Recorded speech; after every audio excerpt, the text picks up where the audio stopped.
Okay, good morning. This is the second video that is talking about the human recourse frame.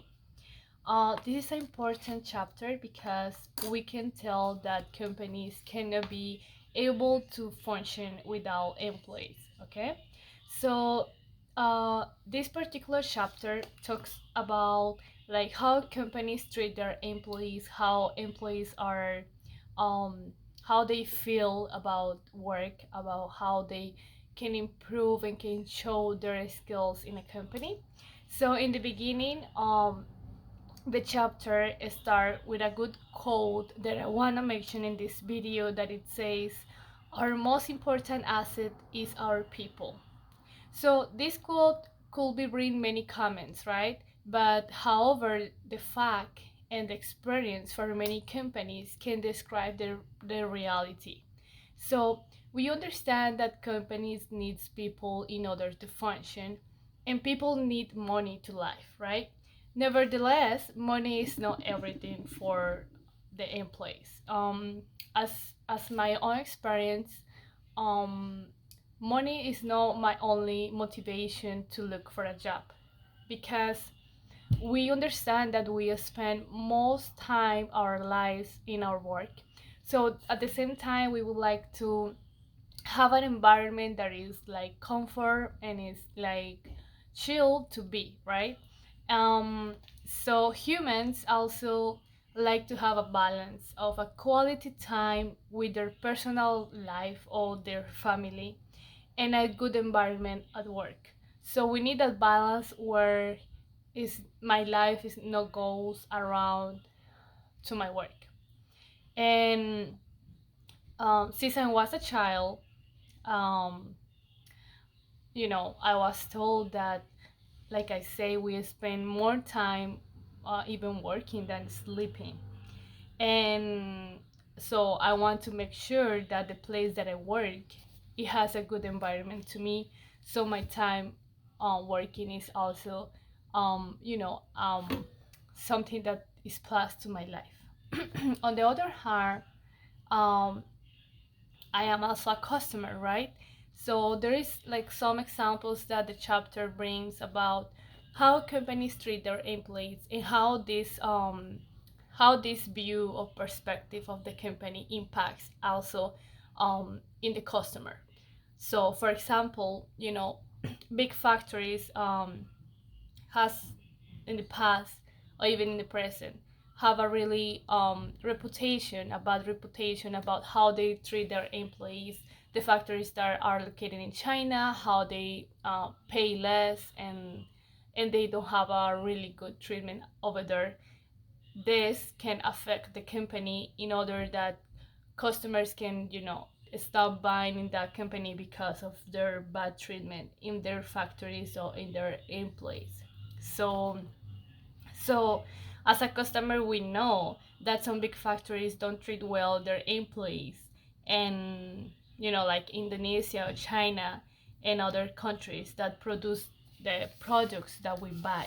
So I like to support companies that has a shared value. Shared value is something that um, I believe like around 2017 I started hear about that, and basically is how you um when you improve, when you invest in your employees, in your company, in order to have a really good environment. So this reflects in your in your sales, in the money that the company earn, so in the profit. So as a customer, I like to support companies that have this kind of culture in their company. For example, Apple has had a really success in products, right? Like iPad, Apple, and Macs, and so on, right?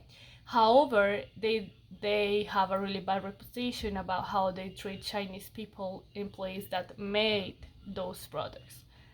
So that's why part of my life I didn't get any iPhone. I like Android. I have a different computer. I have a HP computer. um I don't use anything from them because of this. So um, the the concept of humans the concept of humans in our companies is like very trick. Why? Because sometimes the companies thinks that the employee is like a object for as a tool, is a tool. So when a company has this kind of mentality that the employee is just like a tool or like a object in the company, they start like losing the purpose of get a person that has skills, that has talent and energy, right? And can all these skills and talent can improve and grow in the company. So when we think that the human is only like something that the company can use without think about the talent and the skill, so they are losing the purpose. They are losing maybe like someone that can grow in the company, that can develop different things in the company. So after this brave summary about how companies need employees, how employees need something, to develop their lives and have some money to live, how money is not everything for the employees, how we have customers outside the company that are looking for companies that treat good the employees, and how these all are related. So we found in the paper in our book about that all the summary of needs from the company and the employees, we have like everything together in the Maslow's hierarchy of needs. So this is like a this picture, right? On the top we have self actualization, and then we have esteem, we have start like belonging, safety, and at the end, at the bottom, psychology. So this Maslow hierarchy was created in 1947 to 1944. However, that means like through the time it has been like changed, it has been improved from different authors, from different people, different people that investigate more, and the time changed, so that means that we have to improve and we have to move on, right? So after understand all these needs about the employee and about the company, we can move on in specific topics like contracts. So today, globalization is something that impacts our lives. Globalization and technology is something that is very important today for us. So that means like the contract nowadays is a little different. Before we have the theory X, and now we can apply the theory Y, right? So when theory X was about the companies treat their employees very hard, very like tight with controls and punishment, but all these actions can be like against the company, because their employees at the end of the day, they're gonna feel like lazy, or they're gonna feel that they need to be director in order to have something. So the people will respond to you in the same way, even more worse than you treat them.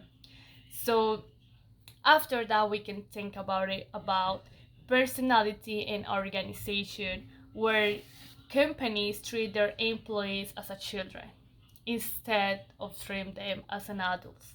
So after many stories in the book, we realize that employees get some attitude with this kind of treatment, and they start to get tired of that. They start to have a zone of comfort at work and don't really develop their skills um, for the good thing for the company. So at the end, we found in the book about improving human resource management. So after read about globalization and technology, we know that there is some kinds of strategies of the companies, like outsourcing or have a second hand to help the company. So I work in a company where maybe our payroll does for another different company, maybe our the company collects people or employees through another company that are focused on that. Maybe our marketing is from another company. So we understand now that we need help, and we try also to don't collapse ourselves with everything as a company is. So we try to do our sourcing, and at the same time we minimize the people and the human assets in the company. So there is also a theory that says that full-time person in a company can provide better customer service. So this is could be like a like wonder, like a question, because we really as an employee, I don't think that that is true, because sometimes we prefer to have two jobs, and and have a balance and control our schedules and be productive in both parts. I think it depends which position the person is looking for, what are their um, the duties that the person has to do, and the responsibility that the person has. However, um, I would like to finish this chapter saying that employees are very important for the company. However, the company has to make sure that employees are good in order so the employees can work for good for the company, to improve the company with their skills, with their ability to move on and solve problems. I think companies are really a big like the book says that basically it's like an organ that needs to function and has a different parts. Someone can be a finger, someone can be a head, but it